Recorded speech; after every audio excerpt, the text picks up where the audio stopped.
So my name is Diane Tracy, and I come from Milwaukee, Wisconsin, and I work for WELS Lutherans for Life. How are you guys enjoying the course the second time through? The course has actually been really good because it is very detailed, and I can easily follow and make sure I'm at the correct step. Like, Yeah. hey, this is where I need to be. Have I gotten this done? So it's very easy to follow. Yeah.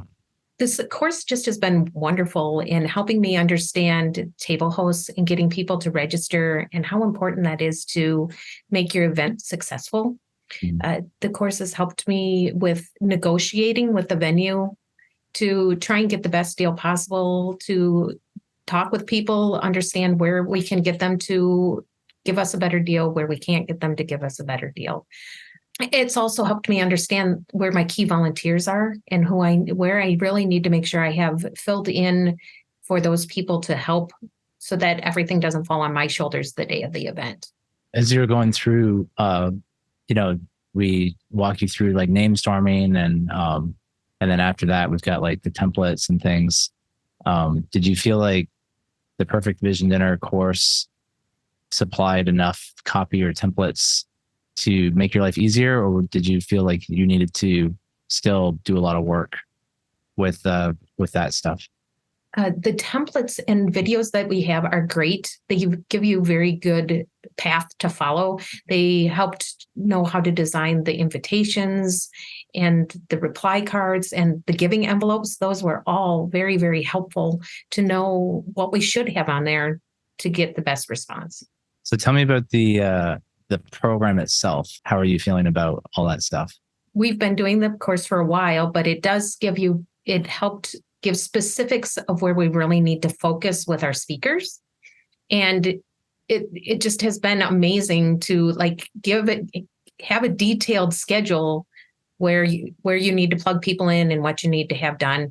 The appeal, amazing to listen to Jim give an appeal and know how to give an appeal. I'm thankful I don't have to give the appeal, but so that's been very, very helpful to know the time frame to keep it within that 2 hours and 15 minutes. I think most pregnancy centers think in terms of like, well, we've gotten some training at Heartbeat or CareNet. I think they offer dinner. I think they call it banquet training. I think there's a guy named Kurt Walden who has a course with Heartbeat. Yeah, he spoke for us last year. He's called like Wow Banquet or something. Or he has a manual that he sells. So I think a lot of pregnancy centers just think, oh, well, I'm a part of Heartbeat. I'm a part of CareNet. I'll just use the resources I have available. Like, how does the Perfect Vision Dinner compare to those things?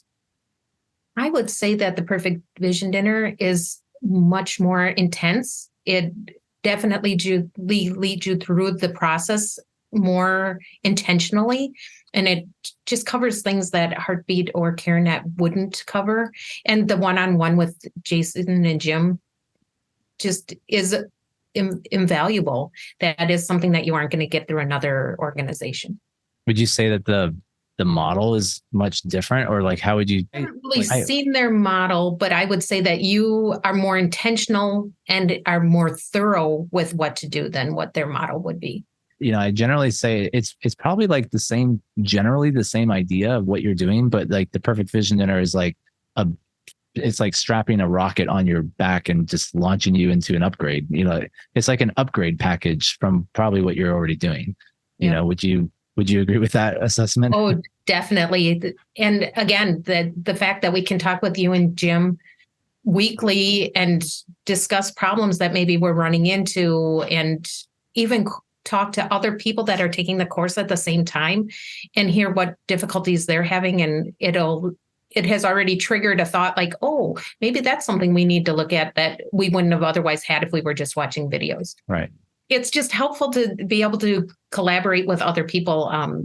Peter and I are going to go to Jackie's Anchor of Hope, Friends of Anchor of Hope, the week before ours too. So good.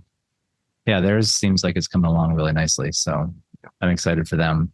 So what would you say to a board of directors who, their executive director is excited about the Perfect Vision Dinner, or at least presenting the Perfect Vision Dinner to the board, the board is just looking at the price tag and going, $4,200.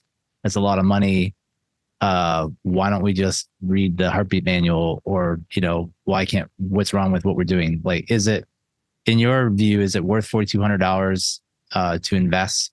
And are you going to get a return on that? I think it is worth the investment, and I do think we will get the return on the investment. Just the whole encouraging through the table hosts and the whole name storming, that is something that, to hear it in action and see it, you're not going to learn that from a manual. And you need to get more people in if you're going to grow your event. And so it definitely has been worth the money that we have spent to do this. Yeah. Well, because Jim's whole model is not just, we're going to show you the technicalities of what to do, but it's growing every year, right? So you use your table host model. He does the name storming, which helps you get more leads, so to speak, to your dinner.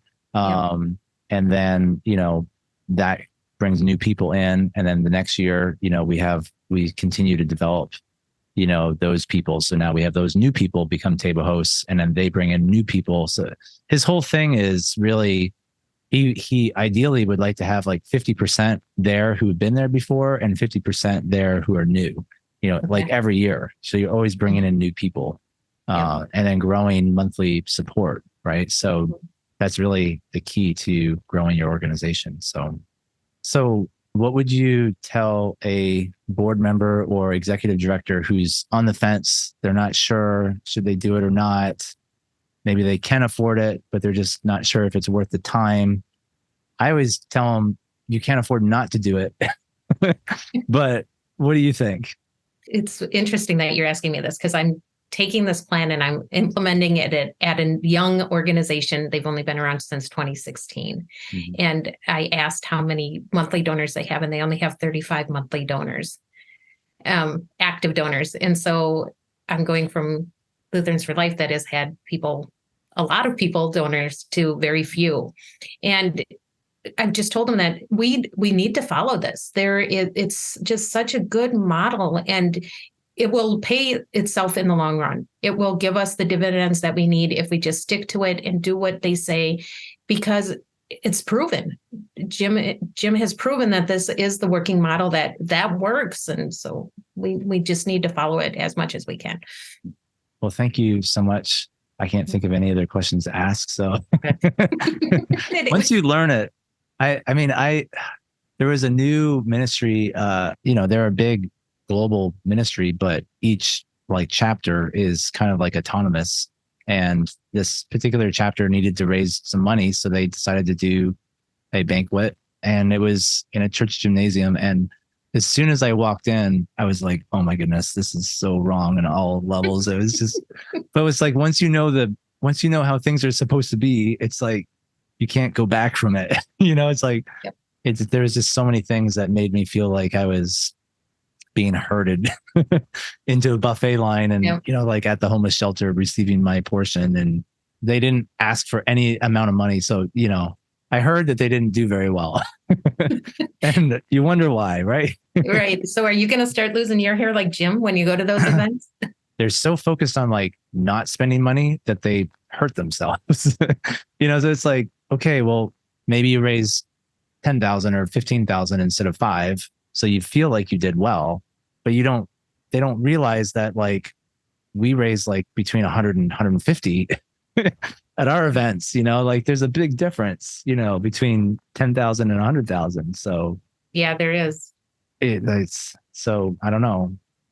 That's the biggest struggle that I have with ministries, is they're too cheap. So, but it's like, if you could just trust us and spend the time and the money to actually learn the strategy, it could actually get you on a trajectory that changes your ministry forever. Yeah. Sometimes things like that seem too good to be true. That's what I get a lot, is like, oh, it sounds too good to be true. But I'm but it's not. It's actually possible.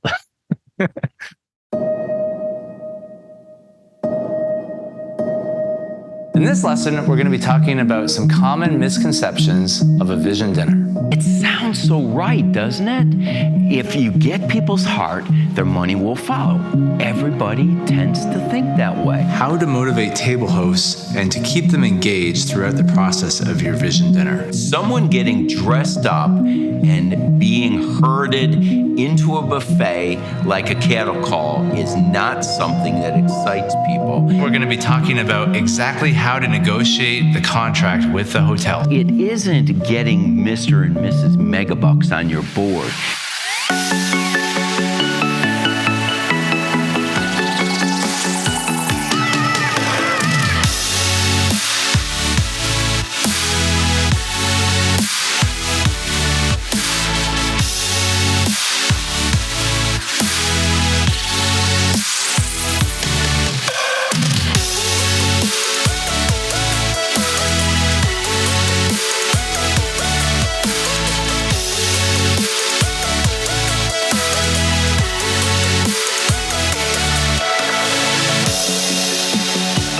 First met Jim, and he said he's been doing this for 40 years. He was someone I could learn a lot from. And if you're in a similar position as me and having never done one, or maybe only done a few, and you have your own preconceived notions of what this should be, you should really give Jim an opportunity to try to sell you on his method, because I think it worked well for us.